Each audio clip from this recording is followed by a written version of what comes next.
Great. Then welcome everyone to our second CUDA mode session, our second lecture here on Discord.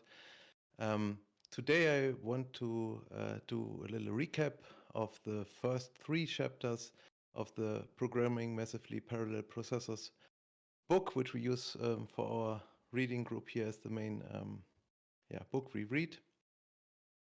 I assume that you have read these chapters, otherwise probably it will be a lot of material which we cover. I try my best so to present it also to some people who have not read the papers, the chapters, but we'll see how this goes. So the agenda for today for the lecture is basically the 3 chapters, which will be the introduction, heterogeneous data parallel computing, and multidimensional grids and data. And we'll start with the introduction. So what's our main motivation? This is also a little bit extended to what's in the book. We want, of course, GPUs to go brrr and to compute as much as possible to get as much flops for our data processing applications at hand. And why do we not want this? So I think that in many cases we are trying to simulate or to process data, whether it's from stock market or self-driving cars, and we build basically models of the world in the computer, if it's in games for weather prediction, protein folding, robotics, or whatever. And these applications, they require more and more data. And we also know from AI that the bigger the models get, the smarter they become. And of course, also this acceleration, which happens on the device side with the accelerators, with the GPUs, has effect on the acceleration of humanity, I would say. So as we are moving towards AGI to fix and to solve all the problems, maybe like really preventing wars and fixing climate issues and curing cancer and so on. So GPUs are the backbone of modern deep learning, as you probably know, and also of many of other scientific computations. And this was not always the case. In the classic days with software development, the software in general was very sequential. It was programs running from top to bottom, step by step. This worked fine for some time because we could make the clock rates higher of the CPUs, and the memory also got faster. And this was for some time the mode to go until we finally reached a point where this growth in this increase in speed was not longer achievable by increasing the clock speed, because like the energy consumption and the heat dissipation became a problem on these chips. At that moment, the next step was to go and to parallelize, basically to introduce the multi-core CPUs, and this also meant for developers that they had to learn in order to leverage these because like this program as it was couldn't run faster. Now it need to go multi-threading in order to leverage all the available cores, and this introduced things like deadlocks and race conditions, and maybe you also know some of these things. So here we see a little plot of the basically the number of transistors, and with like this exponential growth here shown as a linear graph, basically, and see at some point basically flattened and we couldn't effectively increase in just the speed by a higher frequency. So what we need to do is basically to parallelize, to have more cores, and to calculate in parallel. And this was then also like the beginning for CUDA, or the basis for why then graphics cards were not only used for graphics computations. So CUDA is all about this parallel programming, which I would call also the modern software development. These GPUs which we use, they have much higher floating operations per second, floating point operations per second than a multi-core CPU can do. The main principle that we'll look at here, and the whole book is discussed, is like how to divide work up into many threads which are concurrently working on the data. And this is basically focusing on the throughput, and it's a little bit different to what CPUs do, because in CPUs if there are threads, they can all do completely different things. They have their own stack, their own. It's nice to see that so many people join this, that we even need the stage channel. So challenges with parallel programming, which I mentioned in the book, is basically it's easy to parallelize, but it's not easy to get super high performance. So parallel algorithms are in practice a little bit harder than sequential algorithm designs. For example, in this example as a prefix sum is a good example. I think it sometimes requires non-intuitive thinking in order to get to a solution which is super efficient for this parallelization. And maybe at first glance, if you have something which was originally in sequential, in for loops and so on, it's always not so obvious in every case how to parallelize this. Then there's speed is not always limited by like the processor, the direct processor speed, but also by the bandwidth that we have to memory. So in many cases, we need to read something, calculate on this data, and then write it back. And then this is the memory, the speed which we can read and write to memory becomes the bottleneck. Like LLMs, for example, in inference are an interesting example where we generate token by token, and with batch size 1, for example, we wouldn't utilize the GPU fully in this case, and we need to batch stuff together and so on. Yeah, and also the performance of parallel programs can dramatically vary depending on the data. Also, if you think of LLMs, we have, like, for example, short or large sequences, and it can come in for a process very spontaneous, and we need then to deal with this. So maybe there could be different kernels optimal for different data shapes. So this is something to keep in mind. And of course, not everything is embarrassingly parallel. So it's easy to parallelize.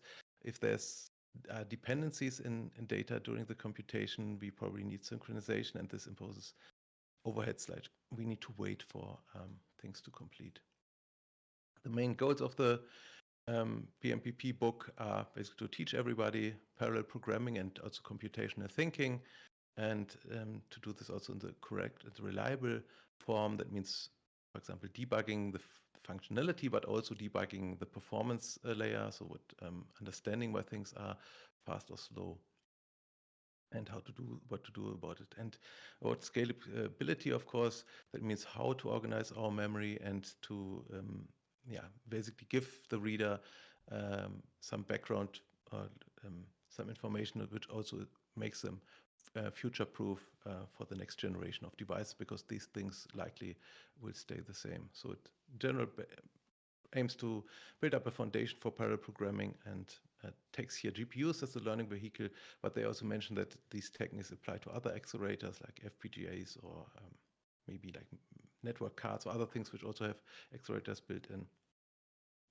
Yeah, and they are very hands-on presented in the book as CUDA examples.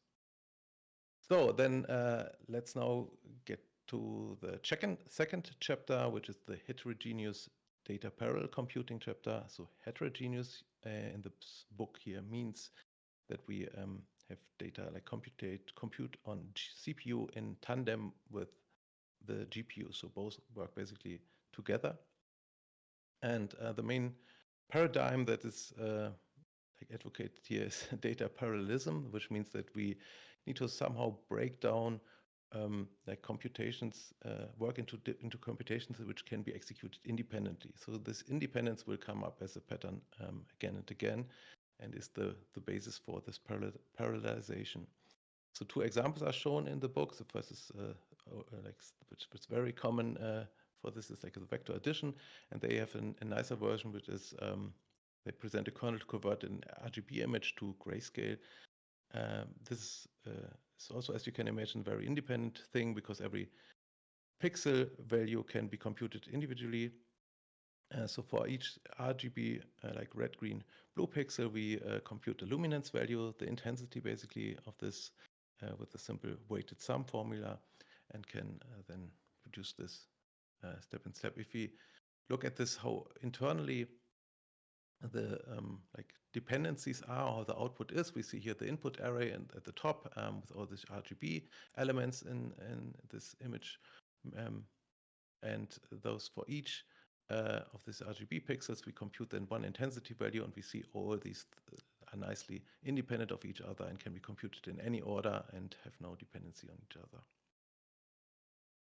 So for computing this, and in the book we use CUDA, and especially CUDA-C, which is like an extension to the ANSI C programming language with minimal new syntax.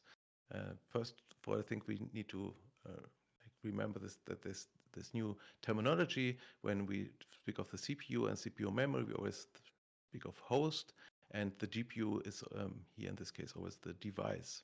Our devices can be, of course, multiple GPUs. So CUDA-C code has then this mixture of host and device code, so things can run on the CPU or they can run on the GPU. And device code functions, so things which run on the GPU, we normally call kernels as a special form of functions which are executed. On the GPU, now if we launch such a kernel, a grid of threads, like really many threads, are launched, and basically this is the execution of the kernel. But we need to remember is that the CPU and GPU code can run concurrently. That means the kernels which run on the GPU, they are launched asynchronously, and unless we need the data or copy it back and wait for the results, we can do with our CPU other stuff in the meantime. And we can also schedule a large number of kernels which should be executed one after another, and make like chains of these. If you come from classic software development and have CPU worked with multi-threading, you probably think that's okay. It might be very costly to launch many threads. This is not the case on the GPU. Here, nobody should be afraid of launching threads. We can really go in the thousands or millions of threads, and this is like what the hardware is designed for. So, for example, one thread per output tensor is a super common pattern, and it's also super fine to do this. So let's maybe look into this example, which also in the book, the vector addition. How could we, like, if we had the vector addition written as a for loop in classic C CPU code, and we would now try to make this faster with the GPU. So the easiest way is we could outsource basically all the work to the GPU. And how to do this? In a naive way, we would need now to allocate memory on our GPU to hold our vector buffers. We would then copy them to the GPU. We will launch our kernel to do the actual addition operations, and after this finished, we copy everything back to our host memory on our CPU memory, and finally need to clean up. And this is of course only like for this toy example here, which to show basically all the steps which are necessary end to end. In a real world example, of course, we would have like multiple computations on the GPU and try to hold data as long as possible, because of course in this example the amount of data transfer versus computations that we do is it's a very bad ratio. Nevertheless, a good example. It shows the full process of things. So as you can see here in this little figure, is if we have like input elements x and like input elements y, so two vectors. For each of these elements in these vectors, we basically launch a thread on the GPU to compute the output vector, which is called z here. And this you can also see like all this addition, of course, operations are completely independent of each other, and they can be run in parallel in any order. So here also this pattern again, one thread per vector element is used. So to do now all the steps that I lined out, for which we need to look at the essentials of CUDA functions which are available. Memory allocation is one of the basic functions here. As you know, NVIDIA graphics cards, GPUs come with their own memory, and we'll also later in the book learn about different kinds of memory. Here we are most of all first concerned with this global memory. And to allocate in this global memory, we can use CUDA malloc, and to free the memory, we can use CUDA free. So the size of memory that we want to allocate it is specified as always in bytes, as it would normally also with malloc in C be the case. A specialty is that we basically get or write past the pointer of our device memory as a pointer to a pointer, where CUDA malloc then stores the address of our device pointer. In the book, there's always a convention that _D is for the device pointers and _H is for the host things. So the next thing is, of course, if we have something in CPU memory, we need to bring it first to the GPU memory in order to compute then our kernels on it. For this, we have CUDA memcopy, which does the host to device transfer. It goes in both directions. It's comparable to normal memcopy in C. We have, first of all, always a destination pointer, we have a source pointer, a size, and then basically like enum which specifies in which direction the copy operation should happen. So, for example, host to device or device to host is the other way around. So normally we copy first to the device, then do some computations, and later transfer back to the CPU memory. Then there's also this error handling, just very briefly. There's all these functions, for example, also CUDA malloc, CUDA free, and all other functions. They return like a CUDA error T type. And if we can check this, and if it's not CUDA success, we have a problem, and it can also then look up what's the error code and get a string representation for us. Of course, it's good to always check. In this examples, we don't do it, but in the real application, you would normally do this. Okay, now let's go to the nitty-gritty details of like calling our kernels actually. So launching these kernels is which means like we launch this massive like grid of threads which are simultaneously then computing. The thing is here that all these threads are computing with the same program. So it's a single program which is running on like multiple data. So the single program multiple data paradigm. And internally in CUDA, these threads are hierarchically organized into grid blocks and thread blocks. And we'll see more in detail what exactly this is. But for now, maybe remember that 1024 threads is the maximum number of thread blocks, of threads in a thread block that we can launch. These threads inside one thread block can access the same shared memory. We won't use this in the first examples, in the first chapters here, but later it will become very relevant. Yeah, and now since all these threads are executing exactly the same code, of course the question is how do they, so how can we do useful things with them, because it wouldn't make sense to like compute a billion times the same value. And this is done by like built-in variables help us now to decide the identity of each thread, and thereby also to do what to do in this specific thread. So we have two variables. One is called block IDX, the other one is thread IDX, and these like coordinates allow us in a thread to identify what basically to do, for example, in which portion of the data, so which output elements we should write, which input elements we should read. And so every thread is uniquely identified by these two variables, and thereby knows what to do, and they all can execute and do their work. You can also think of these two like hierarchy layers. With this analogy in the book is like this as a phone system, where you can think of block IDX as the area code and thread IDX as the local phone number. And you, of course, need both together if you want to do long distance call. We have also other variables, like, for example, block dim, which tells us the number of threads inside a block. And if you see in the lower line here now, if how we can use these things, for example, to calculate an index inside such a thread. For example, for the vector addition, we can take here the block IDX x element times the block dim x element, plus the thread IDX, and this gives us then the index at which we can read and write. So again, these threads all execute the same kernel code.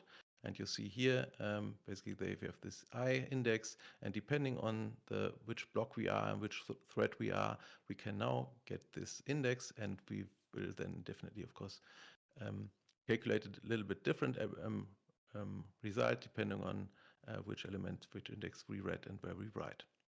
So all the blocks do this concurrently. Yeah, then important things you will notice in CUDA code is underscore underscore global underscore underscore.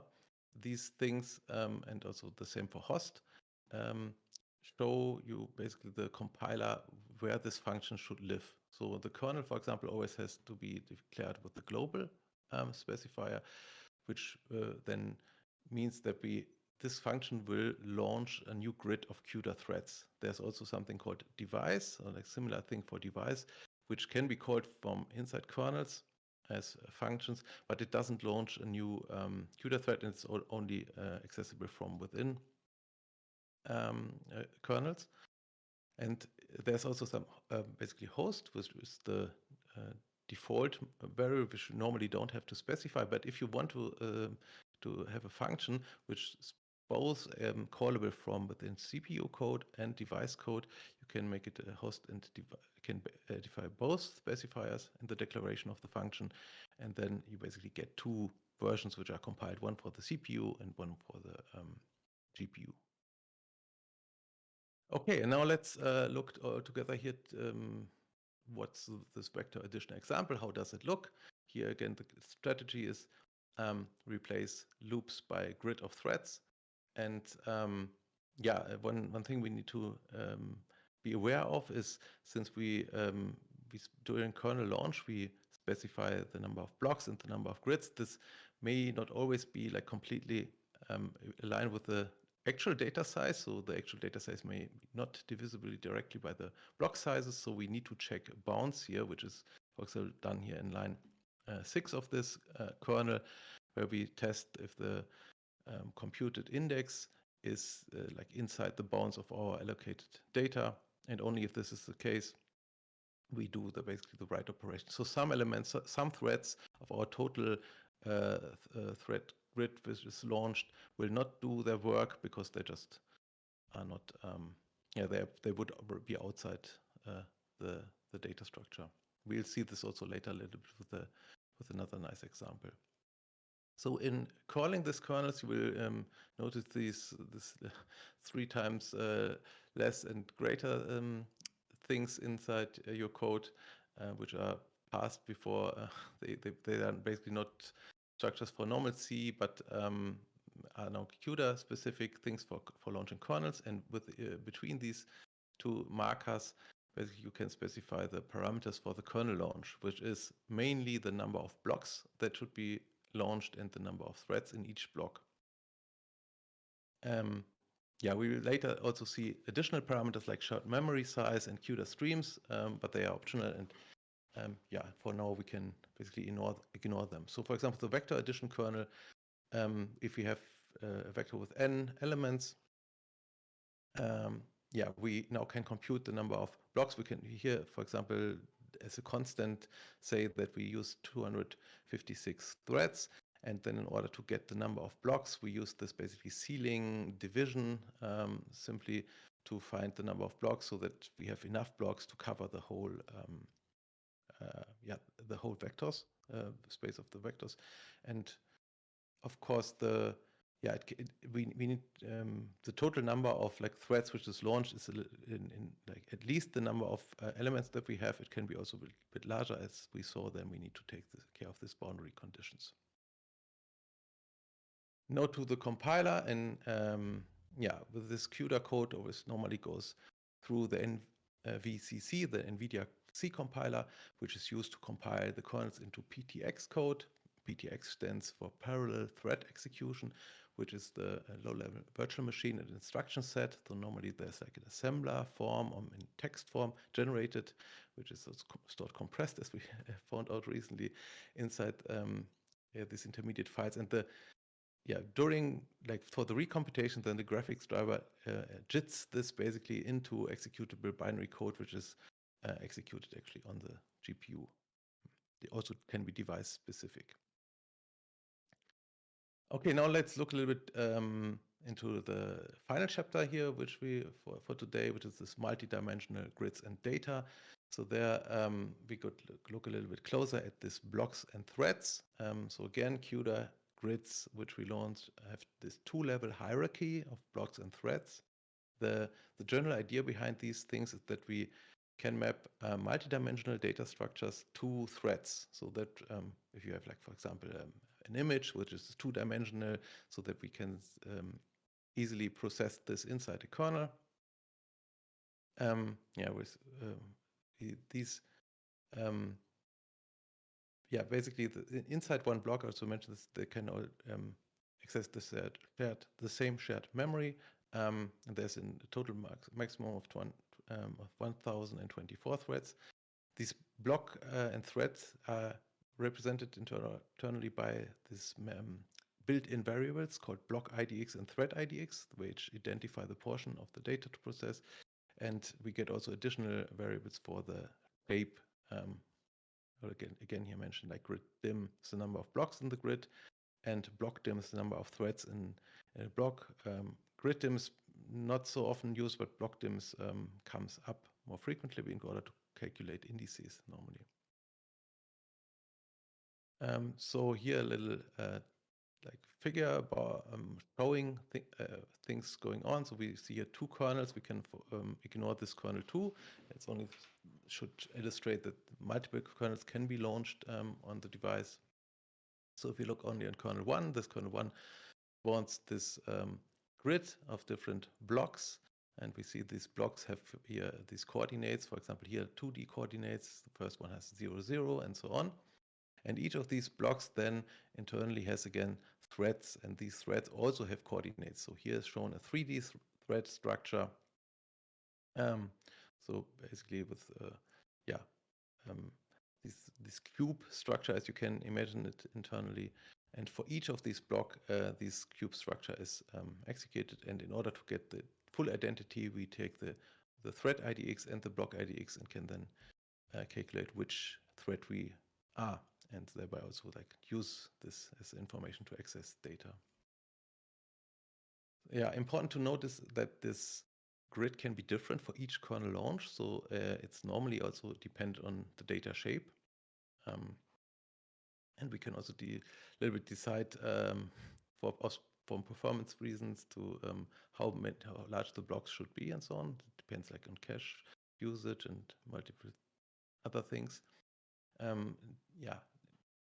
Again, threads are very cheap on GPUs, and it's like these grids normally contain thousands or millions of threads. That's absolutely normal.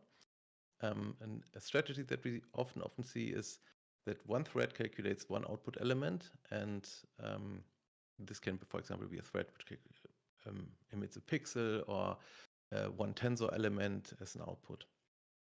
And note that these things run in any order. So there's in the CUDA memory model, there's no guarantee unless you use synchronization operations. So for example, a larger thread IDX may not indicate that this thread is running after some other threads with a lower thread IDX value. So in general, you have to assume that they are randomly scheduled. There will be some internal order, of course, but we should assume that we don't know how it's scheduled. These three-dimensional things also we can use less than 3 dimensions. It's just simply by setting things to 1. So here's an example at the bottom. For example, for very common is like that we only operate on one-dimensional sequences. And in this one-dimensional case, we just leave the other elements of this grid dim3 values 1. For example, here we get like with a grid of 32 blocks and each block of 128 threads, in total like 4096 threads which are executed. Okay, and the built-in variables, we already had this. I think I can skip this. This is an important point depending on how well you know tensors and how they work internally. Like this multidimensional array structures, which we will come very often, which we'll work with very often in CUDA.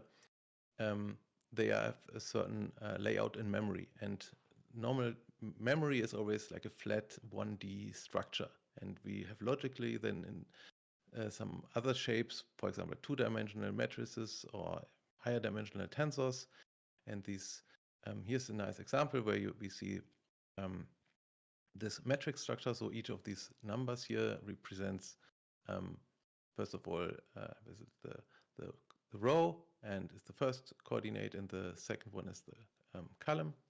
So and we see here a layout of the memory, which would be called the row major form of this matrix, which means that all elements in a row come after each other. And we see here the color, the purple colors come first, then the green ones, the orange ones, and the blue ones.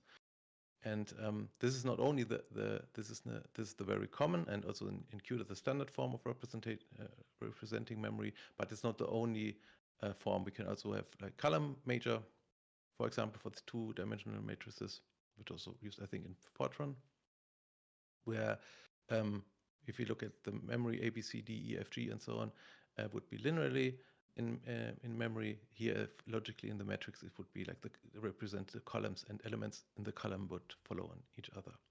In Torch and NumPy, for example, each tensor can have they represent both of these types.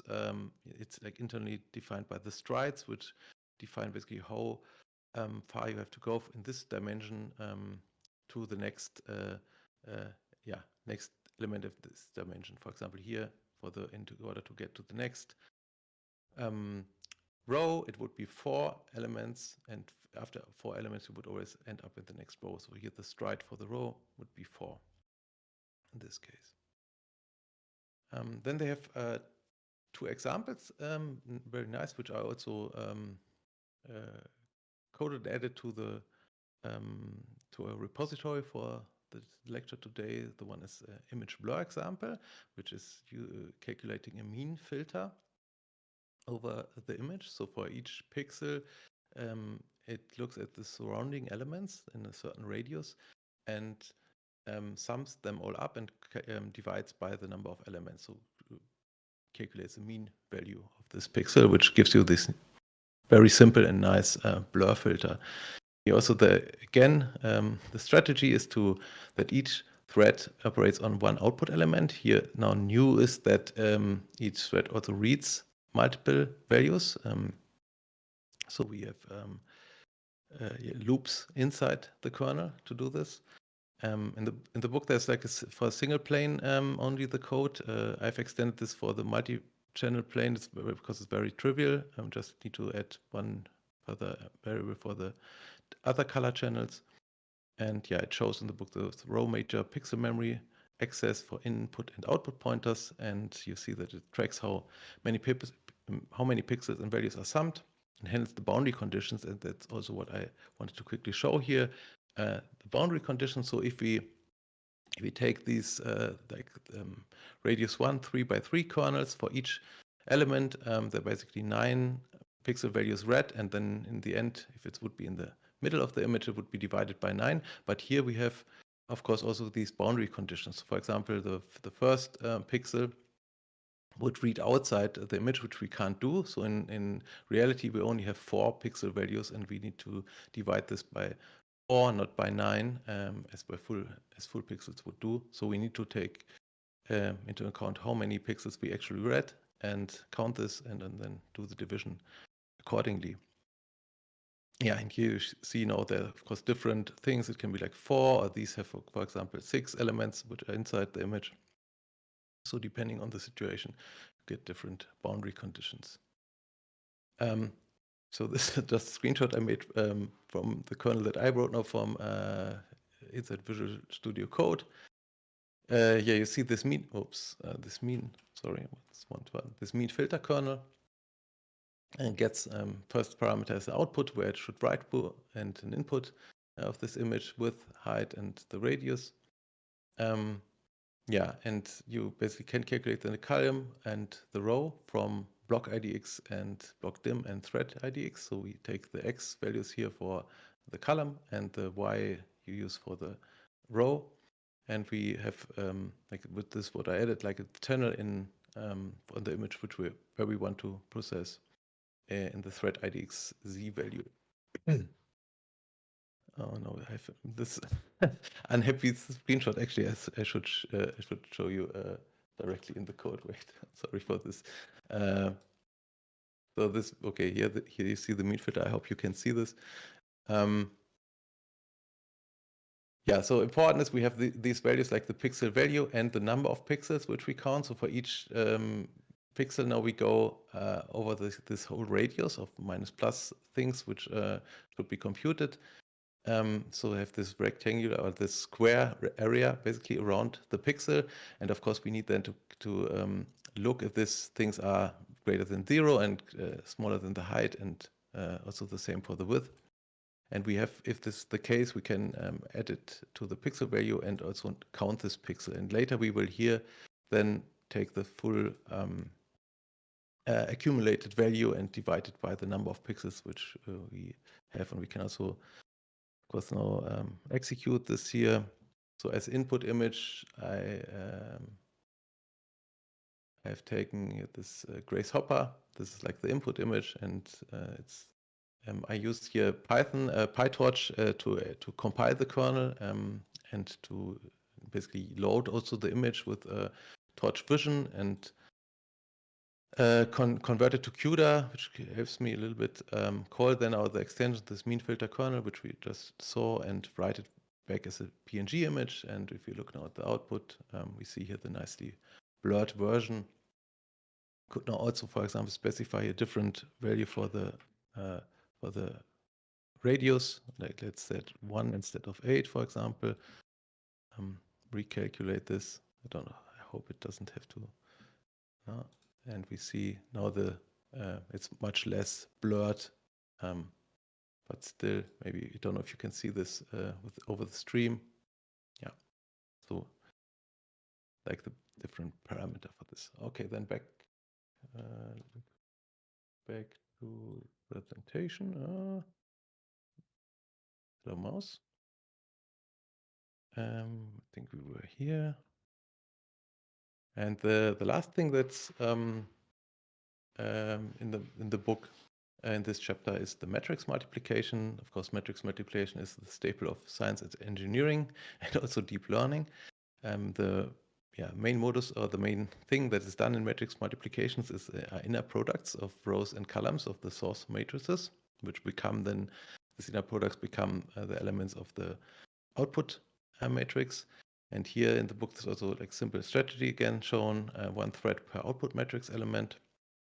And they only do it in a simplified form here for a square matrix, where rows equal the number of columns. And yeah, you can see that it's very similar to the blur kernel, for example. It also here calculates basically the row from block IDX Y coordinate and block dim Y and thread IDX Y, and the same with X for the column. Then does this boundary condition check here that we are still inside the matrix, the source matrix. And then we calculate basically here the dot product value. We run over the over all elements, which is in this where we have here like two matrices M and N, and for the M matrix we go over the row, and we'll for the N matrix we go over the column. We multiply together, add it as a scalar product, the dot product, and write it out then to the P matrix as a result. We can also see this here maybe very nicely in this diagram.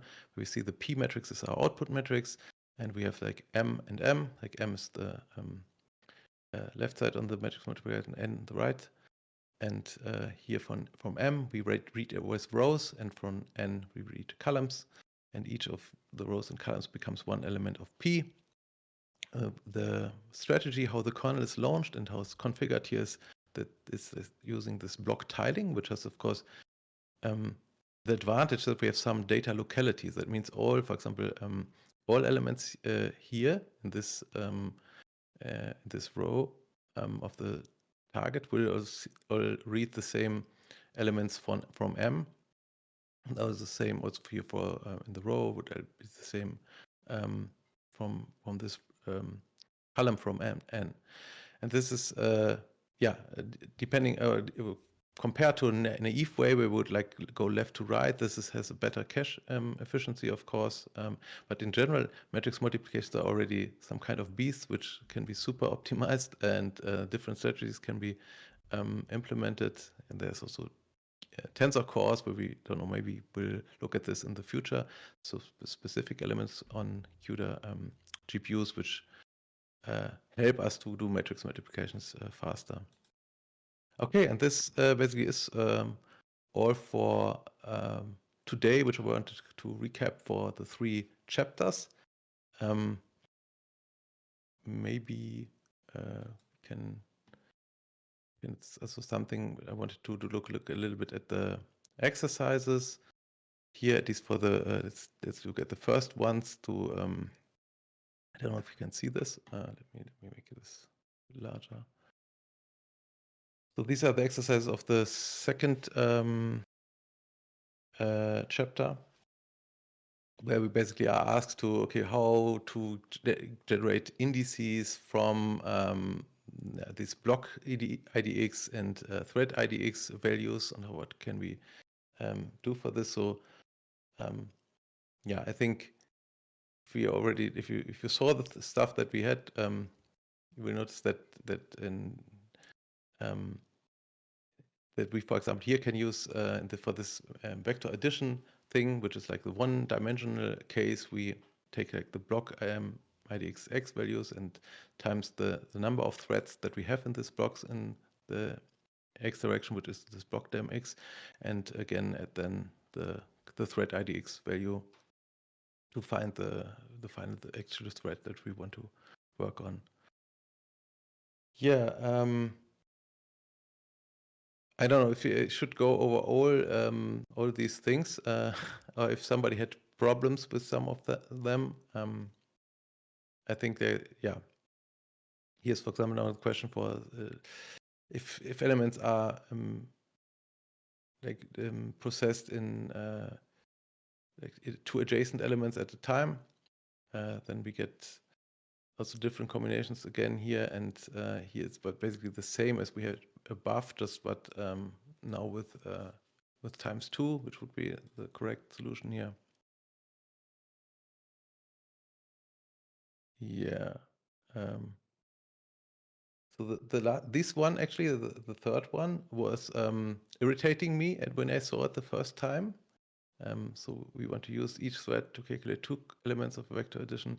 Each thread block processes 2 times block dim x consecutive elements that form 2 sections. This is exactly what are these 2 sections. And all threads in each block will process a section first, each processing 1 element, and they will then move to the next section, each processing 1 element. Yeah, and assume that variable I should be the index and so forth.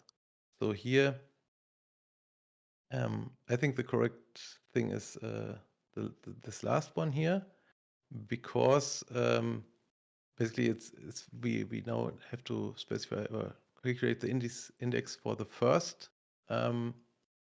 section, so to say, of this these 2 consecutive elements here, and although like all these sections contain, of course, twice the number of elements of threads, we here for the first element would be, because the first elements would all be behind each other, use this one here. Yeah, then maybe this is like, of course, simpler questions here. If we have like a vector element with 8,000 elements, and the thread block size is for 2 to the power of 10, so 1024, then we know that all these threads are somehow scheduled, and the question is now how many threads are in the grid in total, and yeah, So we would round up this, we would divide this ceiling by 1024 and reach, in the end, like this 8,192 as the nearest larger than 8,000 multiple of 1024. Regarding how to use CUDA malloc. So if we have v integer elements and we want to allocate, we need of course to use v times size of int because we tend to specify the number of bytes. Then here again with this pointer to pointer thing. So the correct way for CUDA malloc to get a pointer is this d stuff here, which would be specified as pointer to the a device variable, a device pointer, which is then becoming a pointer to a pointer. So address. Sorry to interrupt. Yeah. But like we're sort of closing on time. So if people have any questions or points they'd like to make, feel free to drop something in chat or raise your hand. I can invite you on stage. In the meantime, at least like from this chapter, my impression was doing exercises 1, 2, 3 is really, really important. The others are sort of like easy syntactical questions that you can get right if you scroll back through the book. But like this, having a conception of like reinterpreting your tensors as like a 1D vector and figuring out how to index into it is really, really helpful to just like sit down and think through for like as long as it takes. I think when we start getting to performance considerations, we'll start sort of seeing how like if you have like very irregular read patterns, then you can't do like vectorized like loads, and that's going to be bad for perf, and we'll talk about that in 2 weeks. But overall, yeah, like just like having this conception, like you should be able to sort of like 360 no scope the first 3 questions. It's going to be very, very helpful for the later content. Yeah, I also think that somehow if you have done this a couple of times, it becomes really intuitive. And I mean, you can always make mistakes. Like, don't get me wrong, like I always make mistakes with kernels and they compute something which they shouldn't. But this is actually, I think, harder to explain and to grasp first time than it is then later when you are used to it. So in the beginning, you might, for example, ask, are these basically thread IDs? So are they separate from the block IDs, or are they counted like still upwards after reaching the first their first highest value or the size of the block? And you have to, of course, realize that it's like they always go from 0 to the number of their block dim, and only the blocks count up. But it of course makes, otherwise it wouldn't also make sense. So the other sort of, I think, really key thing for me, like going over this stuff was like typically, I mean, when you're like writing like any sort of like CPU based program, like writing like multiple threads, like there's still like an overhead associated with it, because like what is a thread? Like the thread is also like a representation of the state of your program at a point in time. So this includes like an instruction pointer. This includes like your program and like the data, basically the state of a given, like the state at a point in time of your registers. So the reason why threads have overhead is because like you basically need to snapshot them. Like as you're switching from one thread to another, you basically save save the state of a thread and load another one. The interesting thing about like CUDA, and it was just kind of counterintuitive, is there's no like you're never like loading you're never loading out the state of a thread. Like all of your thread state are present at all times. And so launching yet another thread is not a big deal at all. And it's just kind of like a mental block you'll get in the beginning. Yeah, it's not this context switching, which is like the big performance issue for normal multi-threading on few core CPUs. But by the way, so one thing is like this regarding this error checking, because I, for example, today I had to add this error checking because first of all, my kernel was not computing anything, and I had omitted this error checking because I found out that I was using like CUDA toolkit 12.3, but my kernel here on WSL on Windows is only 12.2, and so it can be really helpful to have like these things here, which help you to get in like a little error message for your tests to find out what went wrong. Yeah, so this code, by the way, is already online. I made it public on GitHub and on our CUDA mode, the organization, and then CUDA mode lecture 2. Can also share the here. Look at this link here where you find the different kernels. So the vector addition kernel I wrote as a normal CUDA program, and the RGB to grayscale and mean filter I implemented as Python, PyTorch, basically as extensions using the inline extension function. Yeah, the matrix multiplication I had no time. I'll add that later. Sorry, it was a really busy week for me. Had some struggle to find the time to prepare everything for today. I think matrix multiplication could be its own like series of lectures, so it's okay. Yeah. Like I think there's sort of like a lot of nuance there, and we need to talk about like block-based programming. I think it's kind of a good intro to try to. Oh, yeah. I see Jeremy wants to ask a question. Well, I'm just going to comment on the matrix multiplication thing. Oh no.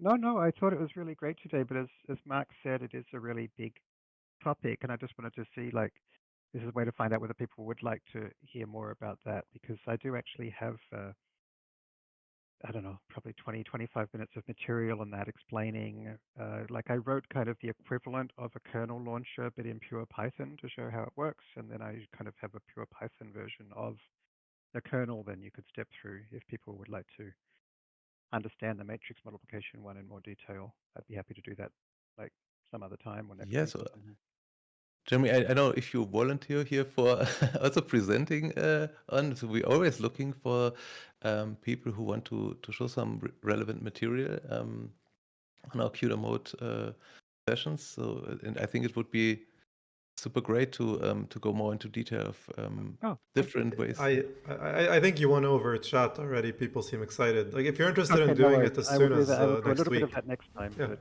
people can feel free to boo me off the stage if it's too much. I think that won't happen, but yeah. So let us know. Like I mean, we'd love to have you as soon as possible. So just let us know what works for you. Yeah, cool. Maybe then we'll cut it now for this hour for the video stream, and